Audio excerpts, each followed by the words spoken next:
नमस्ते पुंडरीकाक्ष, नमस्ते पुरुषोत्तम, नमस्ते सर्वलोकात्म, नमस्ते तिग्म चक्रिने। मेरे प्यारे दोस्तों, आप सभी दर्शकों का केस स्टोरी वीडियो में हार्दिक अभिनंदन एवं स्वागत है। हिंदू धार्मिक ग्रंथों के अनुसार धरती पर बढ़ते पापों को खत्म करने के लिए भगवान खुद संसार में अवतार के रूप में प्रकट होते रहे हैं।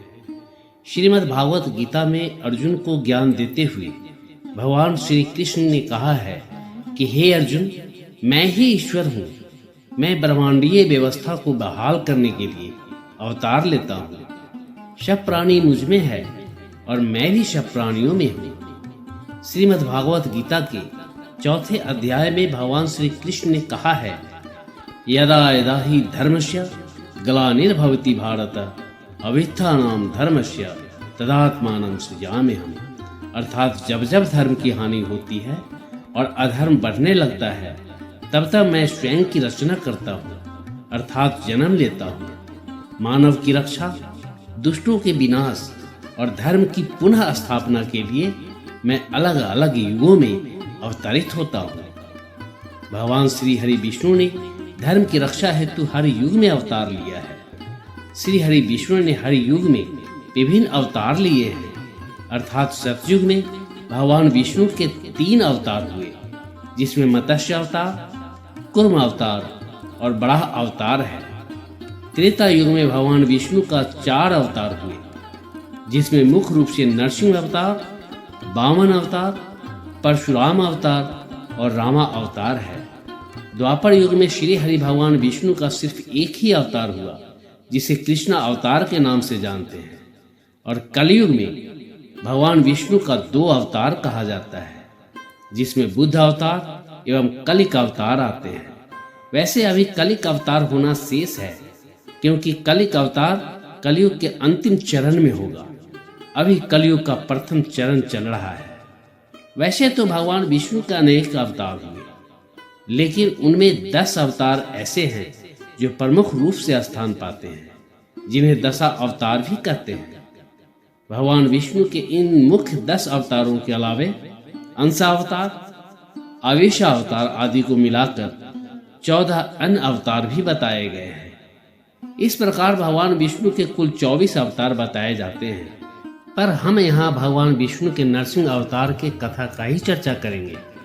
आइए कथा को विस्तार से जानते हैं। दोस्तों, एक बार की बात है कि तपस्वी कश्यप मुनि जब सूर्यास्त के समय संध्या पूजन कर रहे थे, उसी समय उनकी पत्नी दक्ष पुत्री दीति कश्यप मुनि के समीप आकर बोली कि हे प्राणनाथ, आज मुझे संतान प्राप्ति का मन हो रहा है।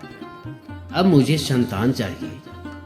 महर्षि कश्यप ने उनकी इच्छा को ठुकरा दिया और कहा कि हे देवी, अभी संतान प्राप्ति के लिए यह उचित समय नहीं है, अतः आप अपने मन से यह बात हटा दीजिए। लेकिन दीति के हठ के आगे उनकी एक न चली। बाद में महर्षि कश्यप ने दीति देवी से कहा कि हे देवी, तुमने चतुर्विध अपराध किया है। एक तो कामातुर होने के कारण तुम्हारा चित्त मलिन था, दूसरे वह समय उचित नहीं था, तीसरे तुमने मेरी आज्ञा का उल्लंघन किया है, और चौथे तुमने रुद्र आदि देवताओं का अनादर किया है। इस कारण तुम्हारे गर्भ से 2 अत्यंत अधम और क्रूर कर्मा पुत्र उत्पन्न होंगे। उनके कुकर्मों एवं अत्याचारों से महात्मा पुरुष क्षुब्ध और धरती व्याकुल हो जाएगी। वे इतने पराक्रमी और तेजस्वी होंगे कि उनका वध करने के लिए स्वयं नारायण 2 अलग अलग अवतार ग्रहण करेंगे। देवी दीति कश्यप मुनि की बात सुनकर चिंतित हो गई, पर उन्हें इस बात का संतोष था कि उनके पुत्रों की मृत्यु स्वयं नारायण के हाथों होगी, जिससे उनका कल्याण हो जाएगा। समय आने पर दीति ने 2 जुड़वा पुत्र उत्पन्न किए। उन दैत्यों के धरती पर पैर रखते ही पृथ्वी, आकाश और स्वर्ग में अनेकों उपद्रव होने लगे। प्रजापति कश्यप ने बड़े पुत्र का नाम हिरण्यकश्यप और छोटे का नाम हिरण्याक्ष रखा। दोनों भाइयों में बड़ी प्रीति थी। दोनों एक दूसरे को अपने प्राणों से भी अधिक प्रेम करते थे। दोनों ही महाबलशाली, अति पराक्रमी और आत्मबल संपन्न थे। दोनों भाइयों ने युद्ध में देवताओं को पराजित करके स्वर्ग पर अधिकार कर लिया। एक बार हिरण्याक्ष ने सोचा, मृत्यु लोक में रहने वाले पुरुष पृथ्वी पर रहकर यज्ञ पूजन करेंगे, जिससे देवताओं का बल और तेज बढ़ जाएगा। यह सोचकर उसने पृथ्वी को रसातल में ले जाकर छिपा दिया। यह देखकर सृष्टि के रचयिता ब्रह्मा जी बहुत दुखी हुए और भगवान श्री हरि का ध्यान किया। अंतर्यामी भगवान श्री विष्णु की स्मृति होते ही ब्रह्मा जी के नासिका से अंगूठे के बराबर एक श्वेत बड़ा शिशु निकला। विधाता उसकी ओर आश्चर्य से देख ही रहे थे कि वह तत्काल विशाल हाथी के बराबर हो गया और फिर देखते देखते उसका आकार पर्वत का हो गया। दोस्तों, यहाँ आपको बता दूं कि भगवान विष्णु जी का बड़ा अवतार और नरसिंह अवतार एक ही परिवार यानी कश्यप मुनि के दोनों पुत्र हिरण्याक्ष और हिरण्यकश्यप को मारकर पूरे जगत के कल्याण के लिए हुआ था। इसलिए आपसे अनुरोध है कि इस कहानी से भ्रमित न हो कि नरसिंह अवतार में बड़ा अवतार की कहानी कहां से आ गया। नहीं, यह दोनों अवतार एक ही परिवार के दो राक्षसों के अंत करने के लिए हुआ था। अब कहानी को आगे बढ़ाते हैं। बड़ा भगवान का गर्जन चारों तरफ गूंजने लगा। वे घुरघुराते हुए और गरजते हुए मदमस्त हाथी के समान लीला करने लगे। उस समय मुनिगण प्रभु की प्रसन्नता के लिए उनकी स्तुति कर रहे थे।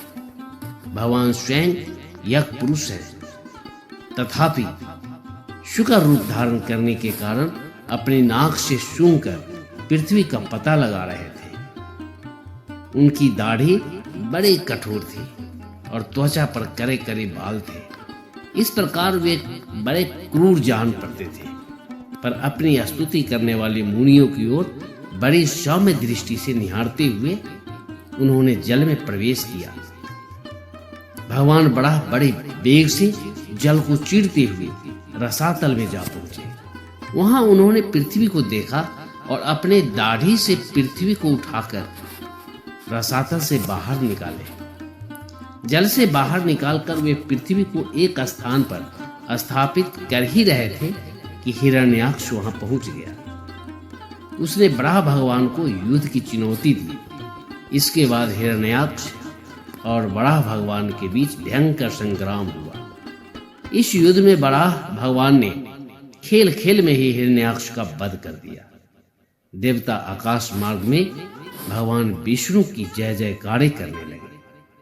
लेकिन दोस्तों, हिरण्यकश्यप अपने प्रिय भाई हिरण्याक्ष के वध से बहुत दुखी हुआ और हिरण्याक्ष के वध से संतप्त होकर हिरण्यकश्यप दैत्यों और दानवों को अत्याचार करने की आज्ञा देकर स्वयं महेंद्राचल पर्वत पर चला गया।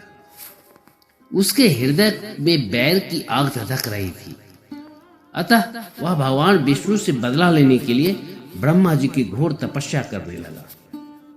इधर हिरण्यकश्यप को तपस्या में लीन देखकर देवराज इंद्र ने दैत्यों पर चढ़ाई कर दी। दैत्यगण राजा विहीन होने के कारण युद्ध में पराजित हुए और भागकर पाताल लोक में शरण ली। फिर इंद्र ने राजमहल में प्रवेश करके हिरण्यकश्यप की पत्नी कयाधु को बंदी बना लिया। उस समय वह गर्भवती थी, इसलिए इंद्र उसे साथ लेकर अमरावती की ओर जाने लगे। तब रास्ते में उनकी देवर्षि नारद से भेंट हो गई। नारद जी ने कहा, देवराज, इसे कहां ले जा रहे हो? इंद्र ने कहा, देवर्षि, इसके गर्भ में हिरण्यकश्यप का अंश है, उसे मारकर इसे छोड़ दूंगा। यह सुनकर नारद जी ने कहा, देवराज, इसके गर्भ में बहुत बड़ा भगवत भक्त है, जिसे मारना तुम्हारी शक्ति के बाहर है, अतः इसे छोड़ दो। नारद जी के कथन का मान रखते हुए इंद्र ने कयाधु को छोड़ दिया और अमरावती चले गए। नारद जी कयाधु को अपने आश्रम पर ले आए और उससे बोले, बेटी, तुम यहाँ तब तक सुखपूर्वक निवास करो जब तक तुम्हारा पति तपस्या से लौटकर नहीं आ जाता। समय होने पर कयाधु ने एक पुत्र को जन्म दिया जिसका नाम प्रहलाद रखा। इधर हिरण्यकश्यप की कठोर तपस्या से ब्रह्मा जी प्रसन्न हो गए और उसे मनचाहा वर मांगने को कहा। यह सुनकर हिरण्यकश्यप बोला, प्रभु यदि आप मुझे वर देना चाहते हैं तो ऐसा वर दीजिए कि आपके बनाए हुए किसी भी प्राणी से, चाहे वह मनुष्य हो या पशु, देवता हो या दैत्य अथवा नाग, किसी से भी मेरी मृत्यु ना हो। भीतर बाहर, दिन में या रात्रि में, अस्त्र शस्त्र से, पृथ्वी या आकाश में कहीं भी मेरी मृत्यु ना हो। युद्ध में कोई मेरा सामना न कर सके। मैं समस्त प्राणियों का एक छत्र सम्राट बन जाऊं। ब्रह्मा जी हिरण्यकश्यप को मुंह मांगा वरदान देकर अंतर ध्यान हो गए। हिरण्यकश्यप वापस अपने साम्राज्य में चला आया। कयाधु भी नारद जी के आश्रम से राजमहल में आ गई।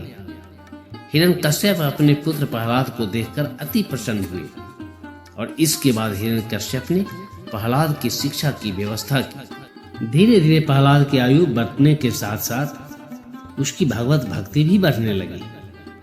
एक दिन हिरण्यकश्यप ने प्रहलाद को गोद में उठाकर पुचकारते हुए कहा, बेटा आज मुझे अच्छी अच्छी बात सुनाओ जो आपने पढ़ा है। तब प्रहलाद ने श्री भगवान और भगवत भक्ति की कथा सुनाने लगा, जिसे सुनकर हिरण्यकश्यप क्रोध से आग बबूला हो गया और उसने प्रहलाद को अपनी गोद से नीचे पटक दिया और असुरों को उसे मार डालने की आज्ञा दे दिया। फिर तो असुरों ने प्रहलाद का काम तमाम करने के लिए अनेकों उपाय किए, पर हर बार ईश्वर की कृपा से प्रहलाद बच गया। असुरों ने भक्त प्रहलाद को गर्म तेल की कढ़ाई में डाला, हाथी के पैर के नीचे डाला, पहाड़ से नीचे फेंका, यहाँ तक कि उसे विषपान करने को कहा। लेकिन प्रभु की कृपा से भक्त प्रहलाद को कुछ भी नहीं हुआ, यानी कि किसी भी उपाय से असुर भक्त प्रहलाद का बाल भी बांका नहीं कर पाए। एक दिन गुरुपुत्रों की शिकायत करने पर हिरण्यकश्यप ने प्रहलाद को राज दरबार में बुलाया और उसे तरह तरह से डराने लगा। फिर हिरण्यकश्यप ने कहा, रे दुष्ट, जिसके बल पर तू ऐसी बहकी बातें करता है, तेरा वह ईश्वर कहाँ है? वह यदि सर्वत्र है तो मुझे इस खंबे में क्यों नहीं दिखाई देता? क्या तेरा ईश्वर मेरे खड़ग यानी तलवार में भी है? तब प्रहलाद ने कहा, मुझे तो प्रभु खंबे में भी दिखाई दे रहे हैं। फिर प्रहलाद ने कहा, हम में तुम में खड़ग कम है, सब में व्यापे राम। यह सुनकर हिरण्यकश्यप क्रोध के मारे स्वयं को संभाल नहीं सका और हाथ में तलवार लेकर सिंहासन से कूद पड़ा और बड़े जोर से उस खंबे में एक घूसा मारा। उसी समय उस खंबे से बड़ा भयंकर शब्द नाद हुआ और उस खंबे को तोड़कर एक विचित्र प्राणी बाहर निकलने लगा, जिसका आधा शरीर सिंह का और आधा शरीर मनुष्य का था। यह भगवान श्री हरि का नरसिंह अवतार था। उनका रूप बड़ा भयंकर था। उनकी तपाए हुए सोने के समान पीली पीली आंखें थी। उनकी दाढ़ी बड़े विकराल थी और वे भयंकर शब्दों के गर्जन कर रहे थे। उनके निकट जाने की साहस किसी में नहीं हो रहा था। यह देखकर हिरण्यकश्यप सिंहनाद करता हुआ हाथ में गदा लेकर नरसिंह भगवान पर टूट पड़ा। तब भगवान भी हिरण्यकश्यप के साथ कुछ देर तक युद्ध लीला करते रहे और अंत में उसे झपटकर दबोच लिया और उसे सभा के दरवाजे पर ले जाकर अपनी जांघों पर गिरा लिया और खेल ही खेल में अपनी नखों से उसके कलेजे को फाड़कर उसे पृथ्वी पर पटक दिया। फिर वहां उपस्थित अन्य असुरों और दैत्यों को खदेड़ खदेड़ कर मार डाला।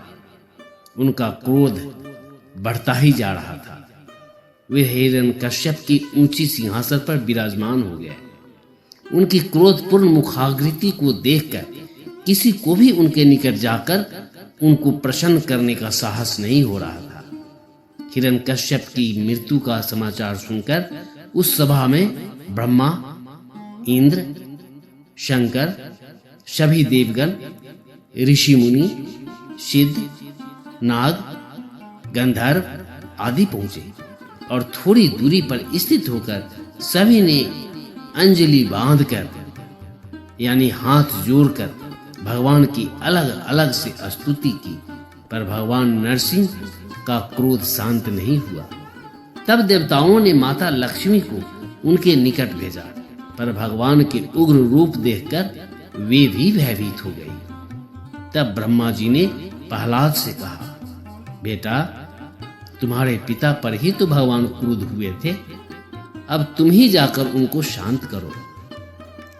तब प्रहलाद भगवान के समीप जाकर हाथ जोड़कर साष्टांग भूमि पर लौट गए और उनकी स्तुति करने लगे। एक नन्हे बालक को अपने चरणों में पड़ा देखकर भगवान को दया आ गई और प्रहलाद को उठाकर गोद में बिठा लिया और प्रेम पूर्वक बोले, वत्स प्रहलाद, तुम्हारे जैसे एकांत प्रेमी भक्त को यद्यपि किसी वस्तु की अभिलाषा नहीं थी, पर फिर भी तुम केवल एक मनवंतर तक मेरी प्रसन्नता के लिए इस लोक में दैत्य अधिपति के समस्त भोग स्वीकार कर लो। भोग के द्वारा पुण्य कर्मों के फल और निष्काम पुण्य कर्मों के द्वारा पाप का नाश करते हुए समय पर शरीर का त्याग करके समस्त बंधनों से मुक्त होकर तुम मेरे पास आ जाओगे। देवलोक में लोग तुम्हारी विशुद्ध कीर्ति का गुणगान करेंगे। यह कहकर भगवान नरसिंह वहां अंतर ध्यान हो गए। नरसिंह भगवान का पावन आशीर्वाद आप सभी भक्तों एवं दर्शकों को प्राप्त हो, यही कामना है। मेरे प्यारे दोस्तों, ये थी भगवान विष्णु जी के नरसिंह अवतार से संबंधित कुछ महत्वपूर्ण जानकारी।